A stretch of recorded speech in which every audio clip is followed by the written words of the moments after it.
नमस्कार, city post के इस खास पेशकश में आपका स्वागत है। मैं हूं श्रीकांत प्रत्युष। आप जानते हैं कि कोई भी सरकार जनता को कुछ देती नहीं है, केवल शिक्षा स्वास्थ्य दे दे यानी उसकी व्यवस्था कर दे तो जनता खुद अपने बलबूते पर आगे अपना काम संभाल लेती है। तो किसी भी राज्य के आगे बढ़ने का राज यही है कि उस राज्य में शिक्षा व्यवस्था दुरुस्त हो, और स्वास्थ्य व्यवस्था दुरुस्त हो। तो जब शिक्षित होंगे लोग, स्वस्थ होंगे लोग, तो अपने बलबूते आगे बढ़ जाएंगे। आपको क्या लगता है कि शिक्षा और स्वास्थ्य सबसे ज़्यादा जरूरी है? हाँ, जरूरी तो है, लेकिन नीतीश कुमार जी शिक्षा का जो बदहाल स्थिति कर दी है बिहार में, वो पूरे देश में नहीं है। चलिए, ये क्या कह रहे हैं आपने सुन लिया। पहले देखिए पोस्टर, बिहार में पोस्टर वार चल रहा है आरजेडी जेडीयू के बीच, और अब उसमें शामिल हो गया है रालोसपा भी। रालोसपा के नेता उपेंद्र कुशवाहा लगातार चुनाव में सबसे बड़ा मुद्दा बनाने की कोशिश कर रहे हैं शिक्षा व्यवस्था को। अब तक तो देश की राजनीति में शिक्षा और स्वास्थ्य कभी बड़ा मुद्दा बना नहीं, लेकिन मुझे लगता है कि उपेंद्र कुशवाहा पहले नेता हैं जो शिक्षा को, स्वास्थ्य को, बेरोजगारी को चुनावी मुद्दा बनाना चाहते हैं। सवाल ये उठता है कि इस मुद्दे के बदौलत वो अपनी राजनीति को कितना आगे बढ़ा पाएंगे। देखिए, लिखा है कि छात्रों युवाओं को चाहिए अच्छी शिक्षा व बेहतर रोजगार, इसलिए मानव कतार। यानी नीतीश कुमार जल जीवन हरियाली, शराबबंदी, दहेज प्रथा के उन्मूलन को लेकर जागरूकता अभियान के तहत मानव श्रृंखला का आयोजन 19 तारीख को कर रहे हैं, और उसके मानव श्रृंखला के जवाब में उपेंद्र कुशवाहा मानव कतार का आयोजन कर रहे हैं जो शिक्षा को लेकर है। क्या है इसका मकसद और किस हद तक उनकी पार्टी के लोग उम्मीद करते हैं कामयाबी की? क्या लगता है कि बिहार का चुनाव आप शिक्षा को मुद्दा बनाकर, स्वास्थ्य को मुद्दा बनाकर, बेरोजगारी को मुद्दा बनाकर जीत पाएंगे? जब आपको बहुत ज़्यादा भूख लगी हुई हो तो आपके लिए सबसे बड़ी रिक्वायरमेंट क्या होती है? खाना मिलना ना।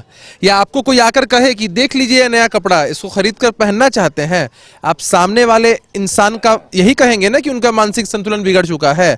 हमारे बिहार के मुखिया का भी मानसिक संतुलन बिगड़ चुका है। जब बिहार का सबसे जेन्युइन मुद्दा है शिक्षा, स्वास्थ्य, रोजगार, सुरक्षा, इकोनॉमी, उस समय ये बात करते हैं कि हम शराबबंदी करेंगे। कैसी शराबबंदी बिहार में जब होम डिलीवरी अवेलेबल है?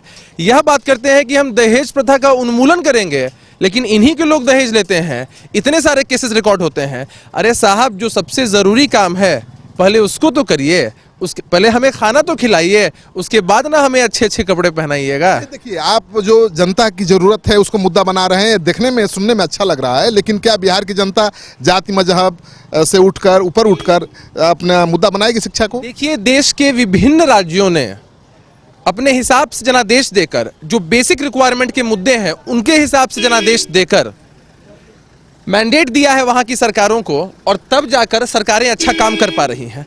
भारतीय जनता पार्टी को निकाला है। जब तक बिहार की भी जनता जागरूक नहीं होगी, जाति धर्म संप्रदाय के नाम पर जो लोग बांटते हैं उनको छोड़ के जो जनहित के जुड़े मुद्दे हैं उनके आधार पर जब तक वोट नहीं देगी, सरकार नहीं बनाएगी, तब तक बिहार का पूर्ण रूप से विकास नहीं हो सकता है। मैं आपके माध्यम से आग्रह करना चाहूँगा बिहार की जनता से कि आप इन बेसिक मुद्दों को देखते हुए चुनाव में अपना वोट दीजिए।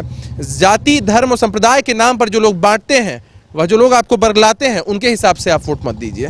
तो क्या तैयारी चल रही है मानव कतार के लिए? मानव कतार की तैयारी हमारे आदरणीय नेता ने भी बताया है कि मानव कतार के लिए 21 तारीख को बिहार के सभी जिलों में प्रोग्राम होगा, कार्यक्रम होगा। प्रभात फेरी का कार्यक्रम हो, साइकिल यात्रा हो या मोटरसाइकिल यात्रा हो, इसके माध्यम से लोगों को हम जागरूक करेंगे। अरे हम जनता दल यूनाइटेड की तरह सरकारी खर्च पर सरकार का पैसा बर्बाद करके मानव कतार नहीं लगाने जा रहे हैं।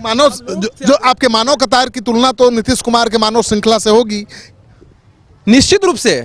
अरे एक तरफ सरकारी खर्चे पर दबाव देकर स्कूलों को खोलकर, कार्यालयों को खोलकर मानव कतार लगाया जा रहा है, और एक तरफ जन जन के बीच में जाकर लोगों को जागरूक करके, उनसे आग्रह करके, उनका समर्थन पाकर मानव कतार लगाया जा रहा है। अब यही देखना है कि इस मानव कतार में हमें जनता का व्यापक समर्थन कितना मिलने वाला है। हमें पूर्ण रूप से विश्वास है कि जनता का व्यापक समर्थन हमें मिलेगा ही, क्योंकि हम जनता से जुड़े मुद्दों को लेकर मानव कतार लगा रहे हैं। तो आपने सुन लिया कि शिक्षा को सबसे बड़ा चुनावी मुद्दा बनाने की फेर में या फिराक में है रालोसपा पार्टी। अगर इनके मानव कतार को बिहार की जनता का समर्थन मिल गया तो शायद शिक्षा सबसे बड़ा चुनावी मुद्दा बन जाएगा। अगर नहीं मिला तो हमेशा की तरह शिक्षा, स्वास्थ्य और जो भी बुनियादी समस्याएं हैं लोगों की, वो चुनाव में कहीं भी जगह नहीं पा पाएंगी। आपको तय करना है कि आपका चुनावी मुद्दा क्या हो, आप सबसे पहले क्या चाहते हैं। आपको इनके दावे में दम दिखे तो इस वीडियो को खूब शेयर करिए।